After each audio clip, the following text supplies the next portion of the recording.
Hi there, and welcome back to Haunting Vales. Tonight's mystery begins with a funeral without a body. The mourners wept, the priest spoke, and the casket was lowered. But when the ceremony ended, someone whispered the unthinkable. No one ever saw the dead man. Rumors spread through the village of debts unpaid, secrets buried, and a disappearance no one could explain.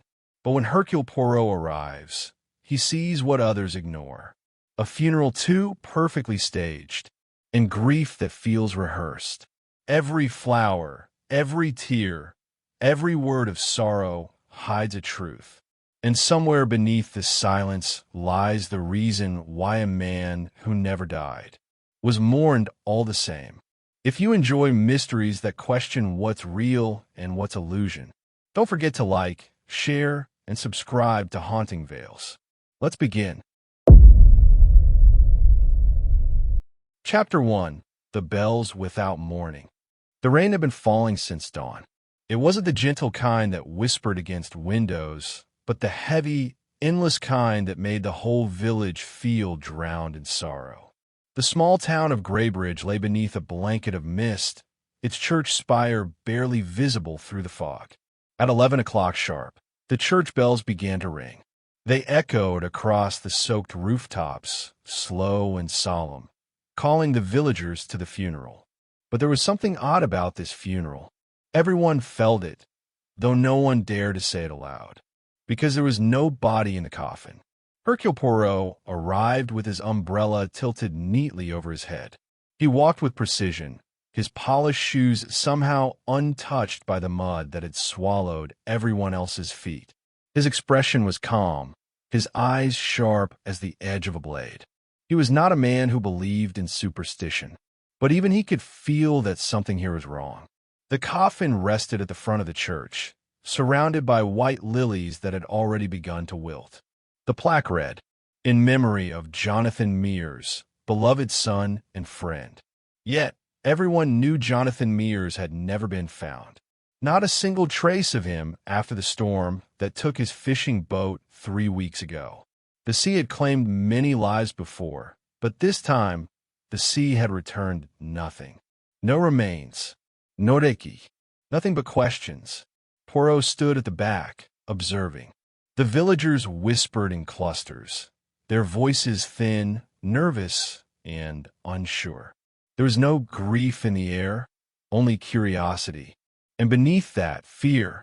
The widow, Mrs. Eliza Meers, sat in the front pew, dressed in black from head to toe. Her veil covered her face, but her hands were calm. Too calm. A mother without a tear, Poirot thought. That is never natural. When the service began, the vicar's voice trembled slightly. Even he seemed uncertain how to speak of a man who might not be dead. He spoke of loss and faith, of storms and the mercy of God. But the words hung heavy, lifeless, as if they themselves doubted what they were meant to comfort. Poirot's eyes moved from face to face. He noted every twitch, every glance, every silence. There was a tall man by the window, Thomas Vane, the missing man's business partner. His hands clenched whenever the widow's name was mentioned. A young woman sat 2 rows behind, Emily Shore, Jonathan's fiancée. Her eyes were swollen from crying. Yet there was something deeper than grief in her expression, something like guilt. And in the corner near the back, half hidden by the shadows, an old fisherman sat alone. He stared at the coffin with the blank gaze of a man who knew more than he should. When the service ended, the bells rang again, 3 times, long, echoing, hollow. And as the final note faded into the rain, the widow rose from her seat, took one look at the coffin, and whispered, "He is not gone." Poirot turned his head sharply. The words were quiet, almost lost to the sound of the rain, but he heard them.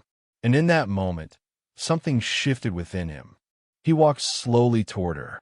"Madam," he said gently, "I must offer you my deepest condolences. But forgive me, you said, he is not gone." The widow lifted her veil. Her eyes were pale, gray, and unblinking. "He isn't dead, Mr. Poirot.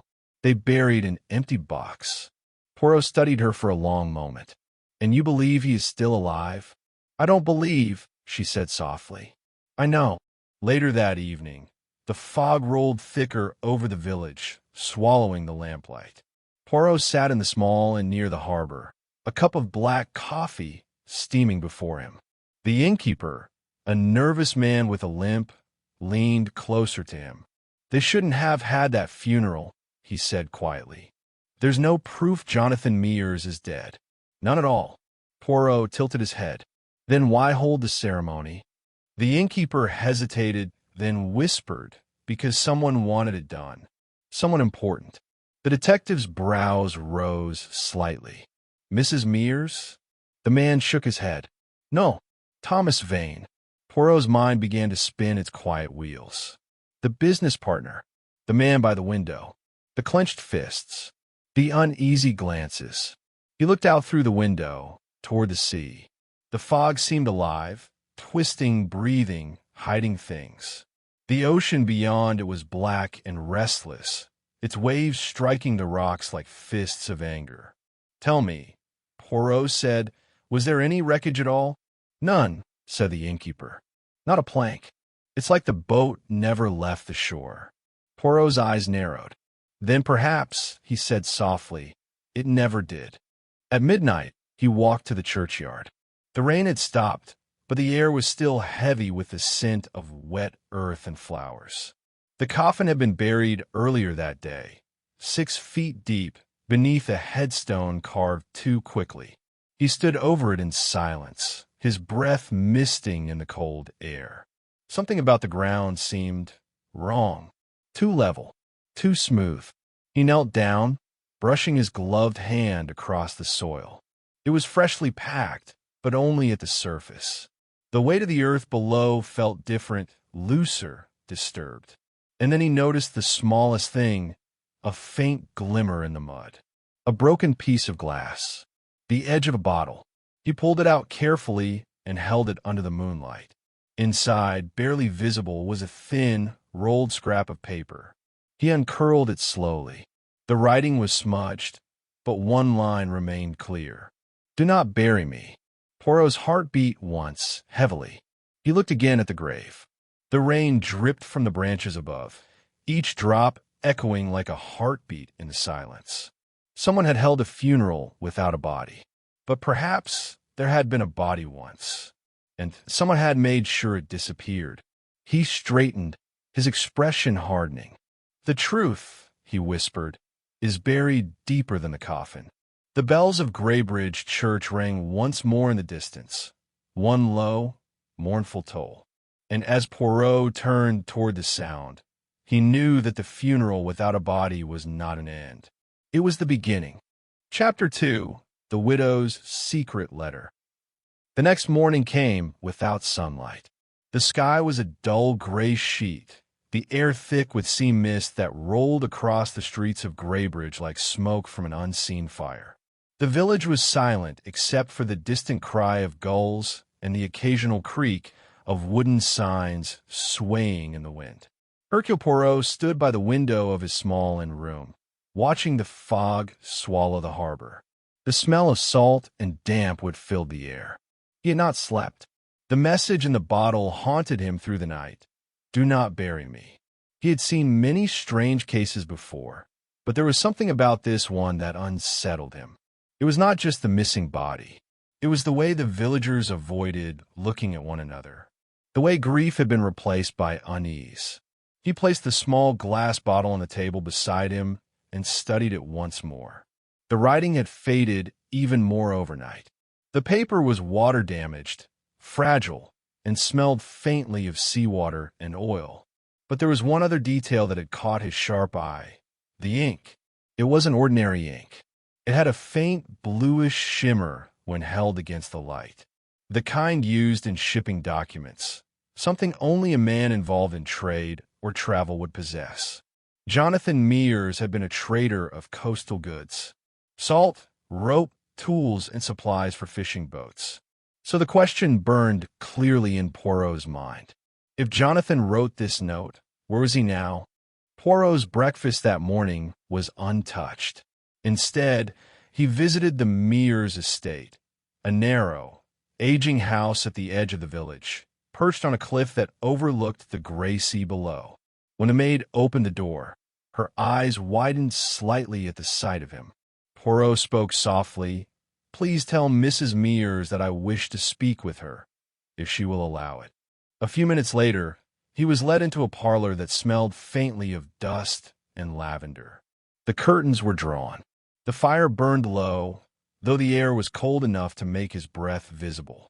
Eliza Meers entered quietly. Her dress was black again, simple but elegant.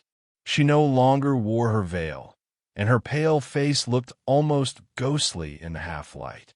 "Mr. Poirot," she said, her voice steady but soft, "I expected you might come." He bowed his head slightly. "I'm not here to trouble you, madam, only to understand what truly happened to your son." She gave a faint, bitter smile. "No one in this village believes he is dead, and yet they buried an empty box for appearances, for comfort. But I have not found any comfort at all." Poirot took a careful step forward.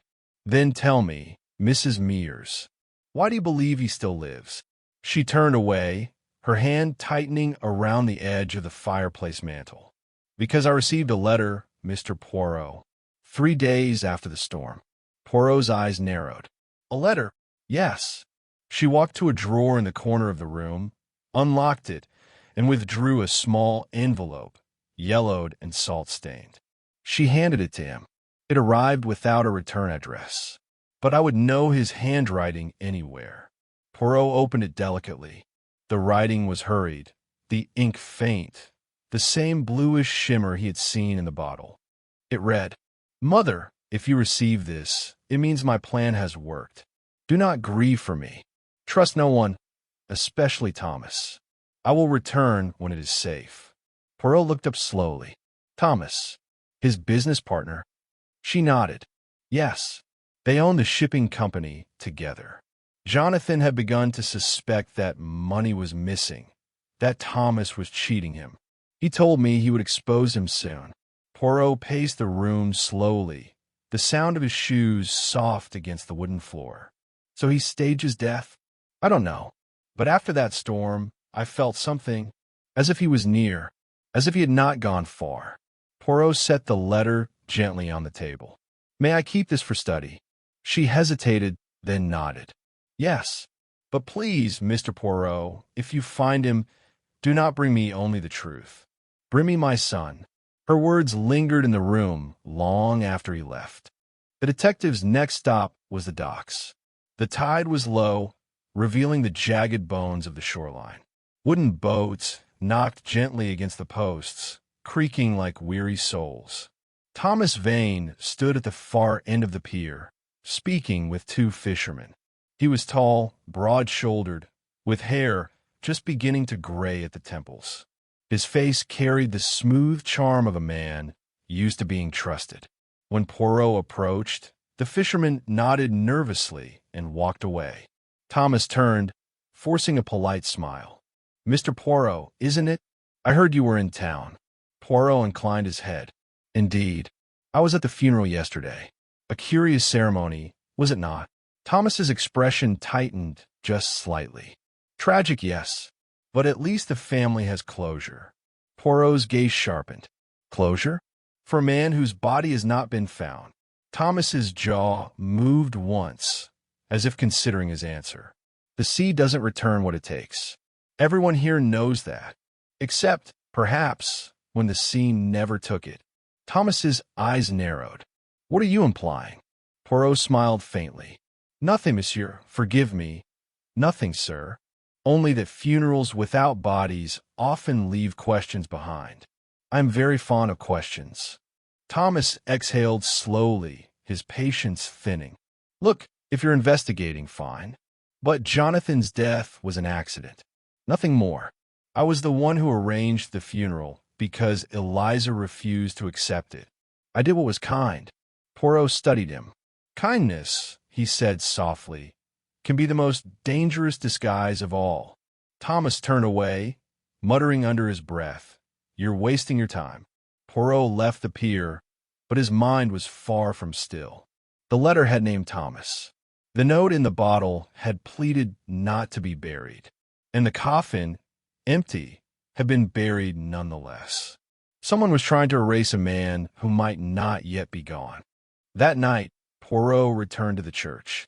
The vicar, a nervous, kindly man named Father Grayson, greeted him in the vestry. "Ah, Mr. Poirot," he said softly, "you shouldn't be here so late. The dead need their peace." "Peace," Poirot replied, "is only possible when truth is known. Tell me, Father, who requested the burial?" The vicar hesitated. "It was Thomas Vane. He said it was Jonathan's mother's wish." Poirot's eyes flickered. "And was it—" The vicar looked away.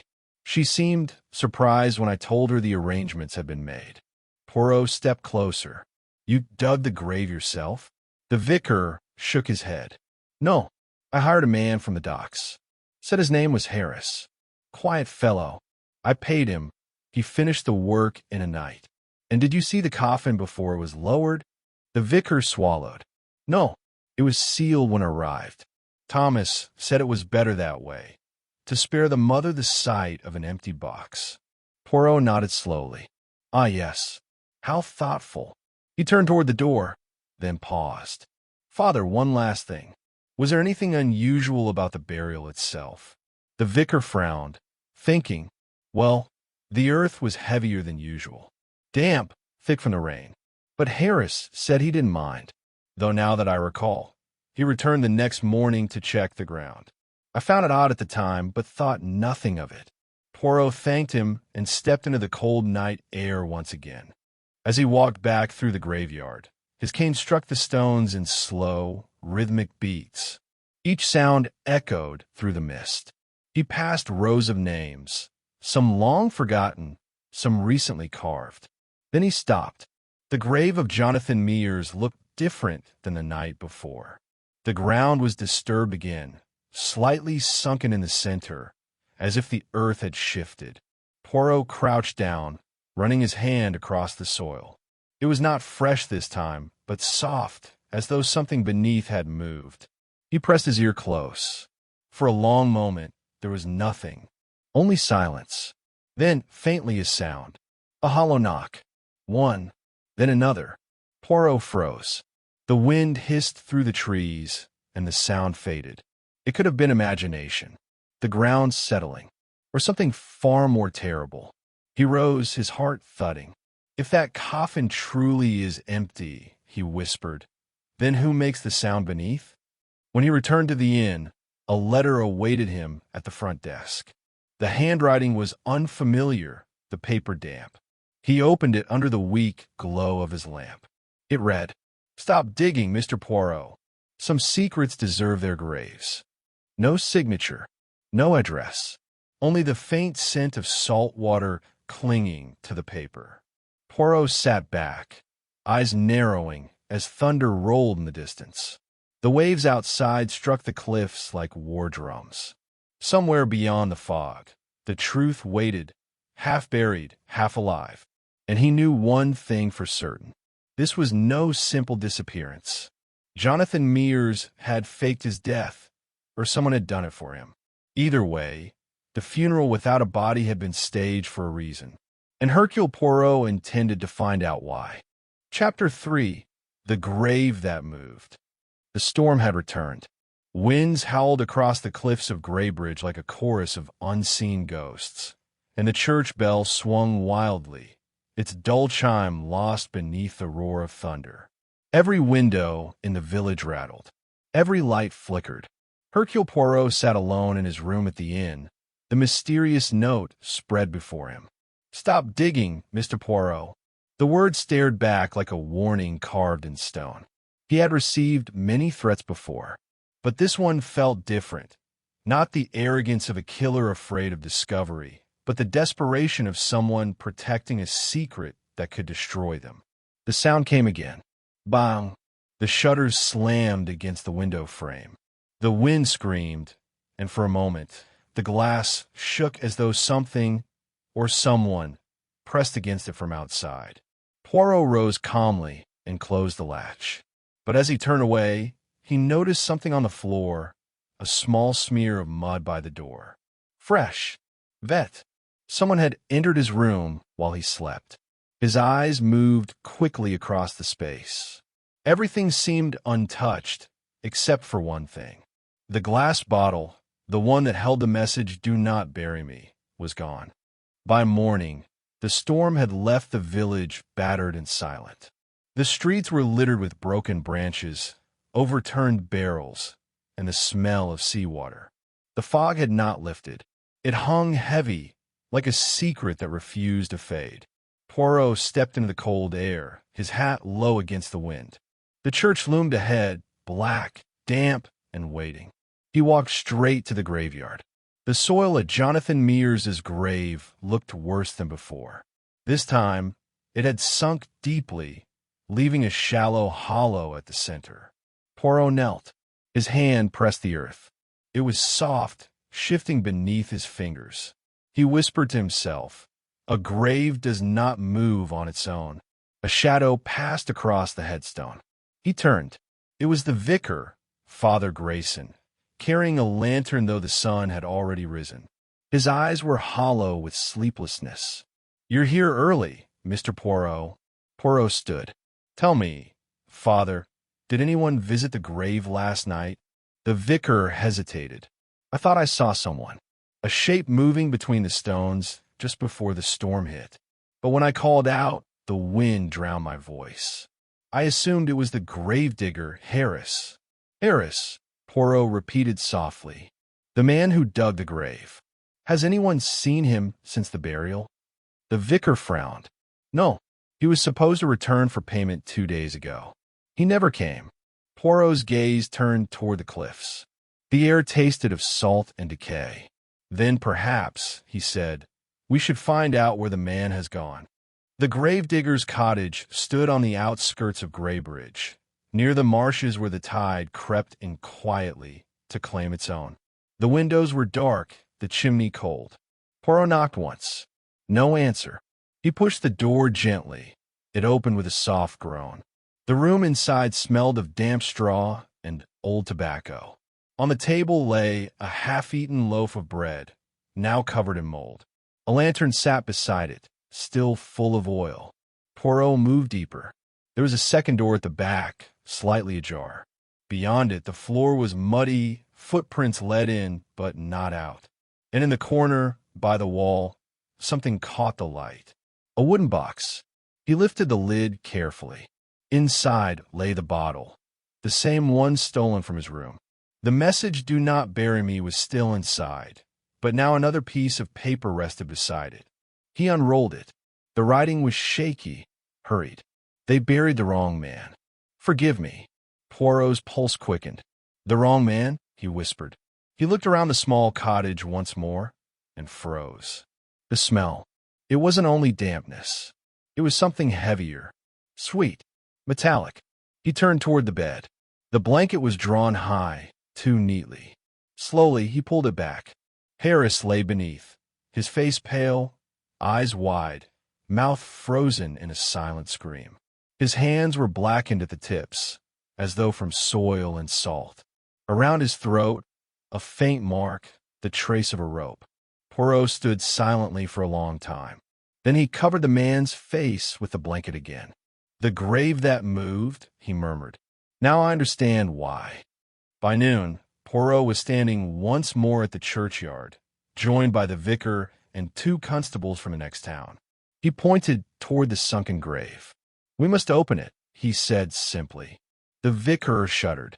"Mr. Poirot, that's unholy." "What is unholy," Poirot said, his voice cold, "is to leave the truth buried while the innocent rot above it." The constables worked with shovels, the earth damp and heavy. Each strike sent the smell of wet clay into the air. After nearly half an hour, one of the men struck wood. "Here, sir," he called. "We've reached it." Poirot stepped closer. "Lift the lid carefully." The coffin creaked as it opened. The hinges groaned, and then the smell hit them. Not of decay, not of death, but of seawater and oil.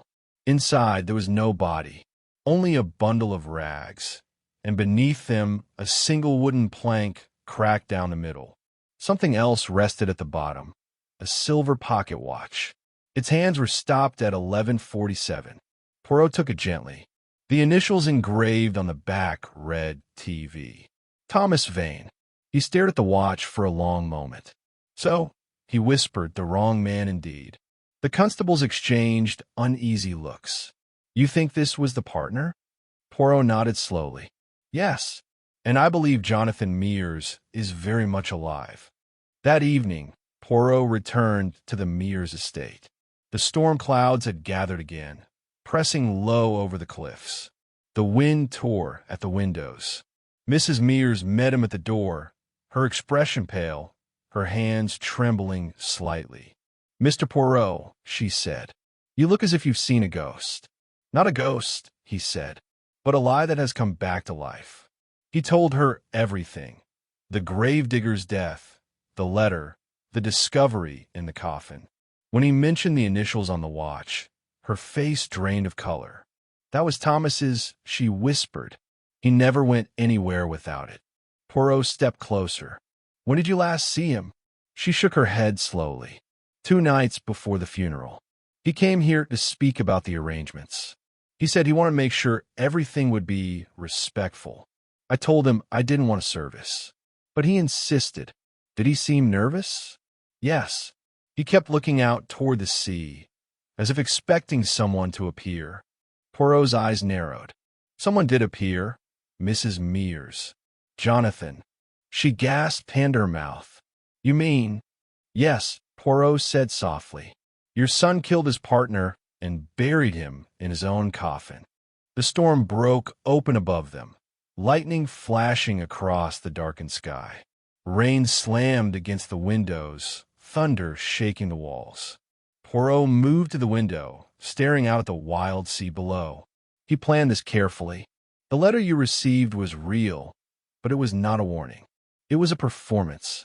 He wanted you to believe he was alive and in danger, so you would not question the funeral. Meanwhile, he rid himself of the man who betrayed him. Mrs. Meers collapsed into a chair, trembling. My God, my son. Poirot turned slowly. He is clever, ruthless, but even clever men leave traces. He pulled the silver watch from his pocket and placed it on the table. This stopped at the exact time of the tide's turn on the night of the storm. That was when Thomas Vane died. There was a long silence. Then, faintly, over the sound of the rain, came a knock at the door. 3 slow, deliberate knocks. Mrs. Meers froze. Who would come at this hour? Poirot held up a hand. Stay here. He opened the door slowly. Outside, the fog swirled thick and white. A figure stood just beyond the light, drenched, head lowered beneath a soaked hood. When a stranger looked up, Poirot's breath caught. Jonathan Meers, alive. His face was gaunt, his eyes hollow but alive with a strange fire. He looked like a man who had walked out of the grave. Mr. Poirot, he said quietly, I thought you might come here tonight. Poirot's voice was calm, steady. You should be dead. Jonathan smiled faintly. So they say. Mrs. Meers rose behind Poirot, her voice breaking. Jonathan, my son. He looked at her with something between love and guilt. Mother, I never meant for you to suffer. But I had no choice. Thomas was going to destroy me. Take everything. I had to stop him. Poirot's eyes were sharp as knives. So you killed him, and you buried him in your coffin. Jonathan's jaw tightened. I buried my past. Poirot stepped forward. And the gravedigger, Harris? Did he dig too deep into your secret? Jonathan's silence was answer enough. The thunder cracked overhead, shaking the walls. Poirot's voice lowered. You have escaped the sea, Mr. Meers, but you will not escape the truth.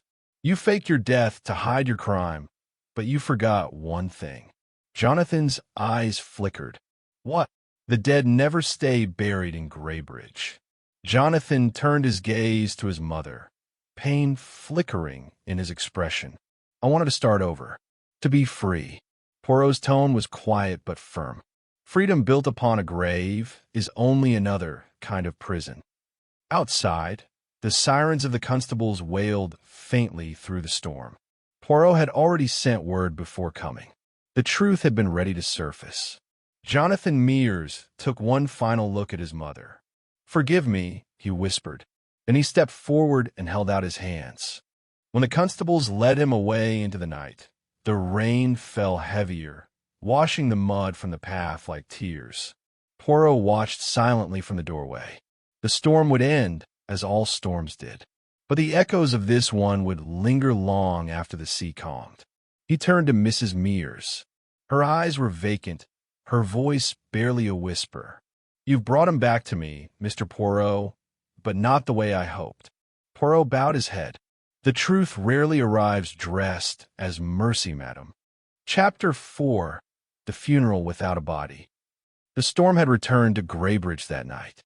The sky tore open in anger, lightning slashing through the mist like the hand of a furious god. The waves thundered against the cliffs, as though the sea itself were trying to reclaim its secrets. Poirot stood at the edge of the graveyard, coat drawn tight against the wind. The coffin had been unearthed, its lid shattered, its interior empty. The truth was finally exposed to the cold night air. There was never a body. There never had been. Standing beside him was Inspector Harrow, his lantern flickering against the rain. "So," he said grimly, "it was all performance?" Poirot's voice was calm, but his eyes gleamed with fire. "A funeral without a body, my friend, is not a mistake. It is a message.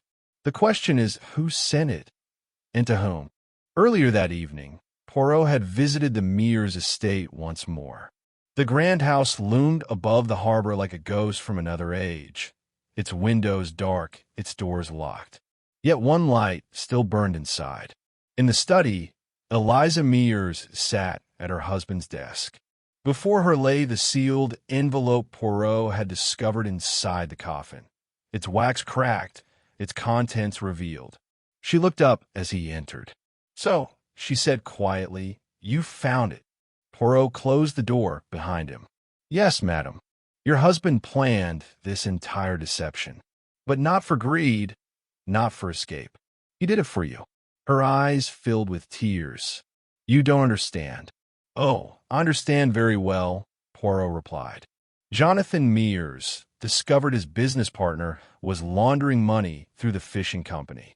When he threatened to expose him, Thomas Vane arranged his accident. But your husband survived and left you this message so that Vane would believe him dead. He meant to return once the danger had passed. Eliza rose from her chair, trembling. "He sent me a letter a week after the storm. He said he was safe, that he'd come home soon. Yet he never did," said Poirot softly, "because someone found him first." A clap of thunder rolled through the sky, shaking the windows. Poirot moved closer to the firelight. "Mrs. Meers," he said, "tell me, did your husband have any secret place where he might have gone?" She hesitated, then whispered, "Yes, the old boathouse by the cliffs. He kept his ledgers there and his memories." Poirot nodded slowly. "Then, that is where we will find him." They had reached the boathouse just as the tide was rising. The wind screamed through the trees, and the waves crashed against the rocks below. The structure itself leaned with age, its roof sagging, its door chained shut. Poirot broke the lock with Harrow's help. The hinges groaned as the door swung open. Inside, the smell of salt and decay filled the air. Dust and cobwebs clung to every corner. And then, at the far end of the room, a chair, and in that chair sat the remains of Jonathan Meers. His clothes were still damp, his face unrecognizable, but the ring upon his hand gleamed under the lantern light. Eliza Meers gasped. The sound tore through the silence like a blade. Poirot bowed his head. "So, monsieur, you tried to fake your death, but death found you first." Harrow examined the scene. "Looks like he never left this place. Someone locked him in here and let the tide do the rest." Poirot's gaze drifted to the walls. There, written in blackened soot above the chair, were faint words. She knew. He turned to the widow slowly. "Mrs. Meers, your husband wrote that before he died." Who was he speaking of? She shook her head, weeping. "I don't know." But Poirot interrupted her, voice cutting through the storm. "Yes, you do. He discovered that you, too, were part of Vane's scheme. You and your lover meant to take everything, his company, his fortune, even his life. But when the sea spared him, you panicked. You couldn't let him return." Eliza's tears turned to trembling silence. Poirot stepped closer. "So you planned a funeral? An empty coffin for a husband you had already buried in secret." For a long moment, there was only the sound of rain upon the roof. Then Eliza whispered, "I didn't mean to kill him. He came back too soon. I thought he would ruin everything. I just wanted peace." Poirot's eyes softened, but his voice remained steady. Peace built on lies is never peace at all. The next morning, the storm had passed.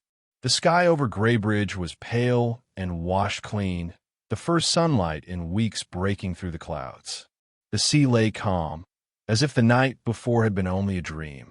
At the harbor, Thomas Vane was led away in handcuffs, his face as gray as the tide. The money trail was uncovered, the deceit laid bare. And Mrs. Meers, her veil torn, stood alone as the truth of her crime echoed across the quiet town. Poirot watched it all in silence. Then he turned toward the cliffs, where the waves lapped softly against the stones. "The funeral without a body," he murmured. "And yet, in the end, there are two." Inspector Harrell looked at him. "Two?" Poirot nodded slowly. "Jonathan Meers and the woman he thought he could trust." That evening, as the bells of Graybridge tolled once more, Poirot walked alone through the churchyard. The graves glistened under the fading light, and the wind whispered gently through the trees. He stopped at Jonathan Meers's resting place. The coffin had been replaced, this time with its rightful occupant. A single white lily lay across the soil, placed there by Poirot's own hand. He stood there for a moment, hat in hand, his gaze solemn. "Justice is done," he said softly, "but peace must come from within." The wind carried his words out to the sea, where the last light of day met the dark horizon. And as he turned away, the church bells began their final song, a slow, mournful melody that spoke of endings and beginnings all at once. Poirot paused at the gate, his silhouette framed against the dying sun. "Even the dead," he whispered, "cannot hide forever." And with that, he walked into the twilight, leaving Graybridge behind, its secrets buried, its sins forgiven, its silence returned. And so ends The Funeral Without a Body. If this mystery left you breathless, don't forget to like this video, share it with fellow mystery lovers, and subscribe for more chilling tales of Hercule Poirot, because the next case will be even darker.